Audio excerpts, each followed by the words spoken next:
mengaji itu, saudara. Kita dicambuk, saudara.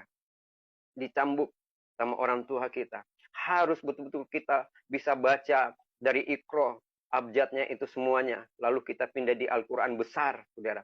Sangat radikal. Karena papa saya itu, ya orang tuanya masih, yang terkenal di sana, kakek saya itu Kahar Musakar di Makassar, saudara. Banyak orang-orang Kristen yang dia bunuh, saudara. Di sana, di Makassar, saudara. Tapi ya, apa yang terjadi? Saya juga tidak masuk akal harus saya mengikuti Yesus dan saya dipanggil Tuhan Yesus, saudara. Jadi pada waktu saya sudah pulang dari Pakistan, saudara, karena saya diutus ke Pakistan itu hampir kita berapa 300 orang yang diberangkatkan ke Pakistan tahun 91, 99 sampai 2001, saudara. Kita sekolah di sana. Jadi kita studi banding sambil kita belajar bagaimana untuk belajar teroris gitu.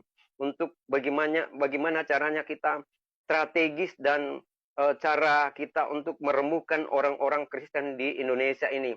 Karena kami punya misi dan visi untuk menjadikan Indonesia ini menjadi syariat Islam, saudara. Dan dana itu kami mendapatkan suatu dana banyak yang dari luar yang bisa memake up kami, saudara. Dan saya juga biasa ceramah di masjid. Setiap saya ceramah di masjid, kalau masalah dana hanya 100 juta itu cepat. Ya, kalau di Islam itu, saudara, saya merasakan itu, saudara. Tetapi setelah saya merasakan di Kristen ini, saudara, untuk penginjilan, ini sulit sekali, saudara. Ya, bagaimana caranya untuk bertumbuh, saudara, di dalam kekristenan karena tidak bersatu, saudara. Tetapi kalau di Islam itu bersatu, kalau ada satu kegerakan itu cepat sekali masalah dana dan orang respon itu, saudara. Setelah saya pulang dari Pakistan, saudara, lalu saya lagi sholat, saya tinggal dulu di Kalimalang, saudara, dekat Universitas Borobudur. Jadi setelah saya pulang dari Pakistan, saya sementara duduk sholat, tiba-tiba saya lagi zikir, ya, lagi berdoa, ya, kita sholat, ya, kita ruku, ya. Pada saat saya zikir, jadi saya zikir itu harus selesai kita sholat, jadi kan harus kita zikir. Zikir itu 33 kali kali 3, jadi 99 kali harus kita zikir, saudara. Apa sebabnya kita zikir? Karena masing-masing kita mencari keselamatan. Karena di dalam Al-Quran tidak ada keselamatan. Tidak ada keselamatan, saudara. Pada waktu saya zikir itu, lalu tiba-tiba saya zikir, la ilaha illallah, Allahu Akbar, walhamdulillah, Allahu Akbar. Lalu pada saat saya zikir, tiba-tiba ada kayak satu bayangan. Satu bayangan ada seperti cahaya nur. Itu dia datang cepat sekali itu, saudara, di depan saya. Saya melihat. Dan pada saat itu seperti saya tidak bisa sadar. Seperti mati suri, saudara. Dia langsung dan ada suara berkata, akulah jalan kebenaran dan hidup, tak seorang pun yang datang kepada Bapa tanpa melalui aku. Saya tidak mengerti dengan bahasa itu, karena saya tidak pernah membuka Alkitab. Karena kami itu sebagai Islam, itu tidak bisa kita memegang pun Alkitab itu haram. Ya, jadi banyak yang diharamkan di dalam Islam itu. Memegang, jangankan dibilang kita memakan barang haram dan sebagainya.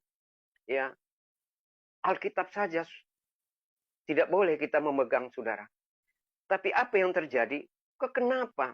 Karena pikiran saya kok ada suara seperti itu? Akulah jalan kebenaran. Saya belum tahu di mana ayatnya, terdapatnya di mana. Tetapi ada suara, tapi suara itu cepat sekali seperti kilat, saudara. Tetapi perasaan itu lama. Itu kayak tidak sadar, ya, saudara. Padahal ini duduk di antara dua sujud, saudara. Duduk lagi zikir. Ya. Bukan keadaan tidur atau mimpi, tidak. Jadi di situ saya bingung, kok apa yang terjadi itu. Lalu saya tanya istri saya pada waktu itu. Setelah pagi itu saya tanya, habis saya sholat, karena saya mau lanjutkan sholat itu. Saya nggak bisa lagi, karena seperti ada terngiangnya di dalam jiwa dan pikiran saya yang menghantui dan membayangi dengan wajah manusia itu seperti ada cahaya. Tetapi cahaya itu ada seperti wajah manusia yang ada di kepalanya itu kawat turis, saudara. Dan suara itu seperti cepat, seperti kilat, saudara. Dia berkata, akulah jalan kebenaran dan hidup, tak seorang pun yang datang kepada Bapa tanpa melalui aku. Lalu saya istighfar, astagfirullahaladzim wa tubu ilaik. Ampuni aku Tuhan kalau ada kesalahan dan dosaku Tuhan. Pada waktu itu saya istighfar, saya tanya. Tapi menurut istri saya tanya, dia bilang, itu dajjal atau setan, jangan percaya.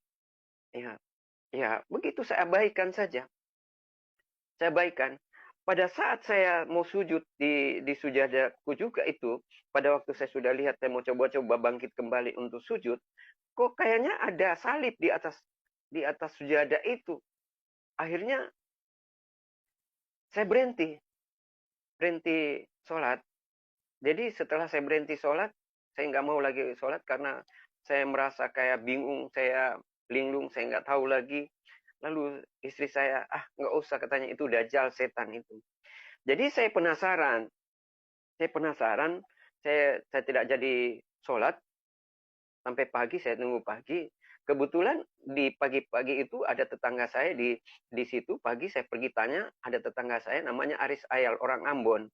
Pada waktu itu ada mereka orang Ambon itu ada kerusuhan Ambon, mereka lari ke Jakarta. Kalau saya tidak salah pada waktu itu, saudara. Jadi saya datang tanya, Aris, kenapa saya bisa lihat Tuhanmu itu seperti itu? Posternya itu kan ada poster di ruangan tamunya Aris itu. Lalu saya tanya, kenapa? Ada saya melihat sosok seperti Tuhanmu itu yang ada kawat durinya. Lalu Aris berkata kepada saya, wah, hebat sekali Pak Haji. Kita saja sejak lahir tidak pernah berjumpa dengan Tuhan. Tetapi kenapa Pak Haji bisa berjumpa?